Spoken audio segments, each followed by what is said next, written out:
Hello, I'm John Ball. I'm the founder of Pat Labs, and today what I want to do is just a quick walkthrough of the language calculator, or what we're calling it, the early access for universities and people interested in natural language understanding.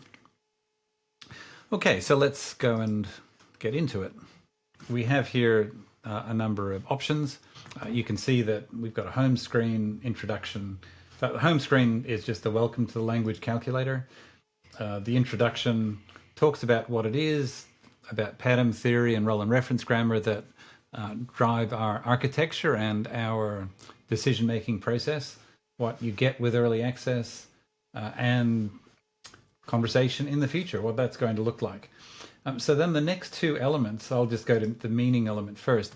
This one takes sentences and breaks it down into its meaning representation. So if I were to say I am here as a sentence, you can see here that the where location that I am at is here, and we can see here that there's a space. It's a rather than a temporal example, and so we've got here is where I am. So I am here, and that's the meaning introduction. But language and recognition is more than that. If I click here on the phrases and then I choose the I am here option again, you can see now we're getting a breakdown of the phrases that we found. I am here.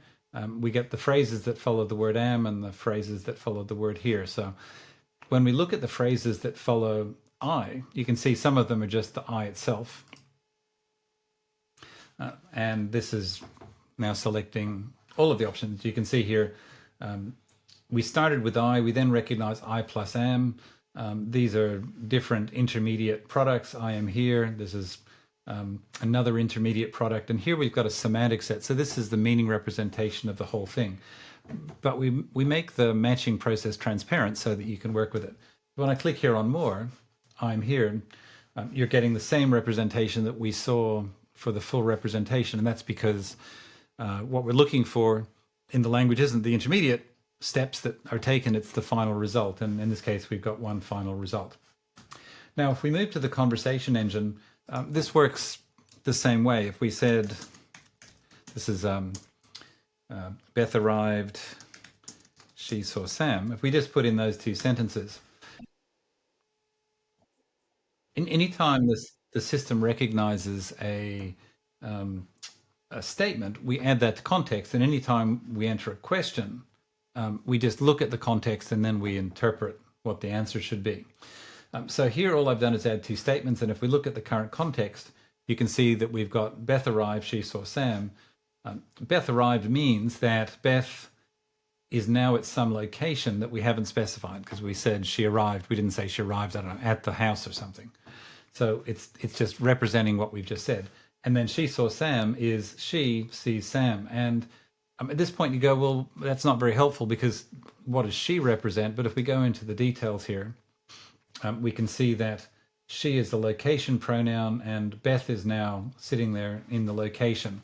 So that the first argument here is the location. So we're saying Beth saw Sam. And each of these definitions is the meaning representation for what we're looking at. And let's just keep stepping through. We've got an analysis screen, which is a bunch of conversation examples and a bunch of meaning matcher examples. If we take an example of, say, context, we've got this sequence: who arrived, Beth did, Beth arrived, who arrived. So as we run through all of them, and I'll just as a way of introduction, you can do this yourself. Beth did. As we enter these things in sequence, when you say who arrived, the answer is I don't know, because we don't know who arrived. Beth did. But then when we say Beth Susan arrived did. and we ask that Yes, question She again, did. Yes, she did. you just wait until I this don't know, finishes, and but then he did. I'll take you through what we're seeing. Okay. So now here we've got who arrived, I don't know, because nothing's in context yet. But when we add into context Beth arrived, we can respond, yes, okay, yeah. So, I am tall, we just provide a response. But there's not a lot of response that you give when people are giving you facts. But then when we say who arrived the second time, notice that in context Beth did, And then we add John arrived into context. And when you say who arrived, Beth did and John did. Now, probably that should say Beth and John did, but we're experimenting with responses, and this is more precise, even though a bit annoying, because we don't like to have verbosity in language. Sue and Dana arrived, and then when you say who arrived at the end, Beth did, John did, and Sue and Dana did. So that's simply answering the questions. When we look at the current context here, you can see we've got those three facts. Beth arrived, John arrived, Sue and Dana arrived, and we're getting the same semantic representation for each of them, and we've got three examples, so we've got three elements there to track as context. But when we ask a question like who arrived, at this point, notice that we're getting Beth, John, and Sue and Dana did arrive. Did Sue arrive? So we can summarize the whole current context, and we can then drill down into it. So did Sue arrive? Well, we knew that Sue and Dana did, so Sue also did, and we get the correct answer. She did. Did Dana arrive? She also did. Does John arrive? I don't know, but he did. So this is one of those strange things about the precision of language. Does John arrive? Well, I don't know if he does arrive, but he certainly did in the past. So he's not arriving now, but he did in the past. And that's the way in language we would produce that response. So that's an example of this analysis. And we've got a whole bunch, such as I'll only show you one example. A shark bit the surfer savagely at the beach yesterday because it was hungry. And then if we asked a question like, where did the shark bite the surfer? At the beach. It was at the beach because the shark bit the surfer at the beach savagely. So we're able to pull apart the meaning and then target a question about some particular aspect of meaning, even though it was all bundled together. And again, if we look at the current context, we can see there's the shark biting the surfer, and it was hungry. It feels hungry. And we can see here that the shark was hungry because we're resolving the pronouns as we go. Now, the next part is basically the overview of the different ways of recognizing our communication. So here we've got a bunch of semantic elements. We've got things that are more about the word sequence, particularly for English. And then we've got discourse examples. So working backwards, if we look at pronoun resolution, the example that I showed you before comes from the Roland Reference Grammar, one of the early books. But here, if we click on this is the conversation example. So here's what will come out in conversation. Beth arrived, she saw Sam, he kissed her. But here's what comes out if we were just resolving something in the meaning engine. So you can see the meaning engine is here, but you can't resolve a pronoun sensibly, or I'm not giving you examples of resolving pronouns in a single sentence. It's more as we're progressing through a conversation. So here we could enter this example of the sample sentence. So that's given us three elements of context. If you want to check, there it is. Beth arrived, she saw Sam, he kissed her. And if we wanted to see who kissed who in detail, we would come here and we see Sam kissed Beth. So we're tracking context as before. And in this conversation, I can then say, who saw Sam? We've got she saw Sam, so that should be Beth, I would think. Beth did. Beth did. So that's an example of pronoun resolution. So that was from the discourse collection. And we've got syntactic options like junctures. Let's look at one of the more complicated ones. So again, these are the ones that are representing conversation, and these are the ones that are just breaking down a sentence. So if Beth was promised by the girl to buy a car from the dealer because you speak English, the question is, what does this mean? Let's see, was promised. So the girl promised Beth to buy a car. So the girl's going to buy a car from the dealer. That's what it says. So if we select that, we can say the meaning of it is Beth was promised by the girl. So the girl promised Beth. That's the way that we represent it. And what that says is that Beth says something to the girl, which causes the girl to become obligated to do something. The X is the something that is obligated. So here's our juncture line that separates this part of the sentence from the rest. And the rest is the X. So then the girl buys from the dealer a car. So the recipient is the girl. The thing that they're buying is a car, and the thing doing the that has the car at the moment is the dealer. And we can see here the logical structure for this part of the sentence is that the girl does something which causes the girl who doesn't have the car to have it, and the dealer who did have the car to not have it. And so we then get the full meaning representation. And if we were to use that in a conversation, if you said, who bought the car? The girl promised. Well, we're seeing here that the girl was obligated for the girl to buy the car. So I'm giving you the most difficult example there.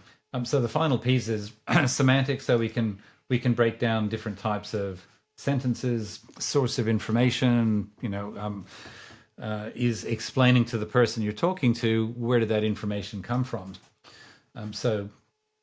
Here, John is happy in the kitchen plainly. So it's plain. You can see that's what happened. Or Beth is obviously not marching. Obviously, Beth is continuously moving to the kitchen, slowly, apparently. So let's have a look at this one.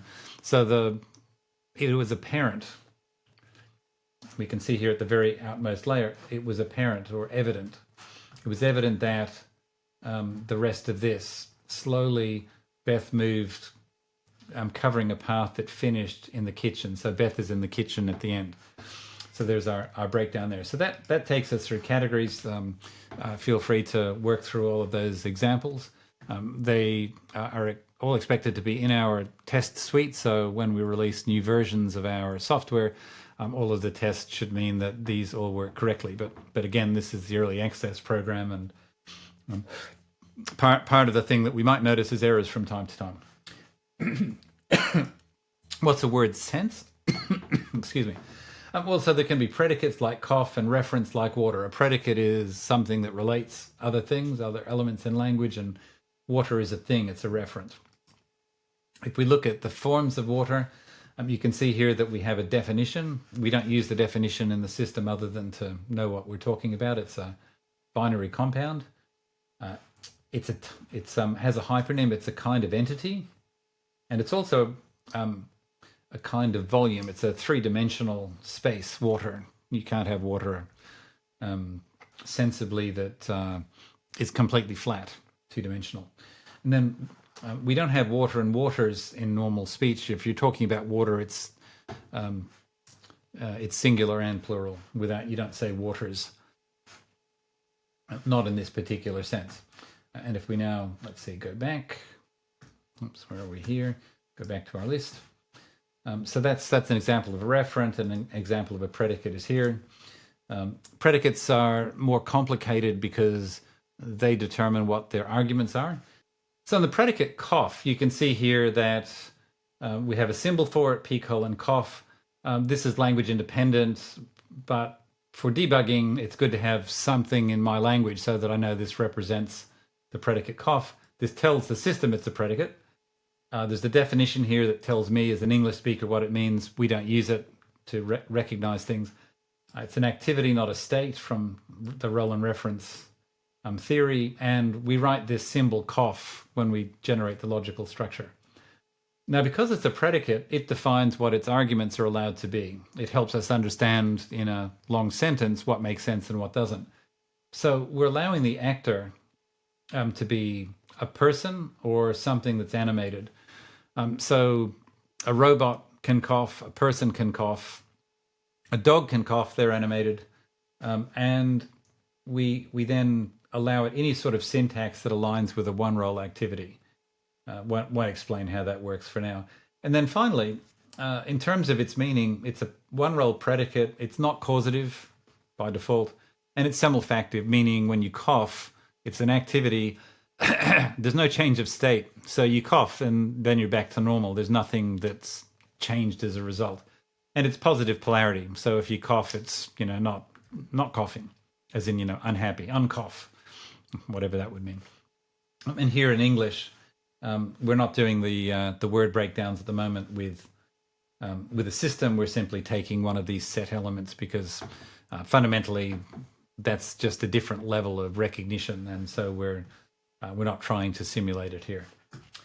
And finally, help. If you wanted to look at some help text, this is what the system's doing. Okay, so that's the quick introduction with some examples of what the system does while we're using it. There's lots of other videos where we'll go into the detail in a bit more specificity, to use a long word. Thanks very much for joining me. Again, I'm John Ball, and see you again soon. Bye for now.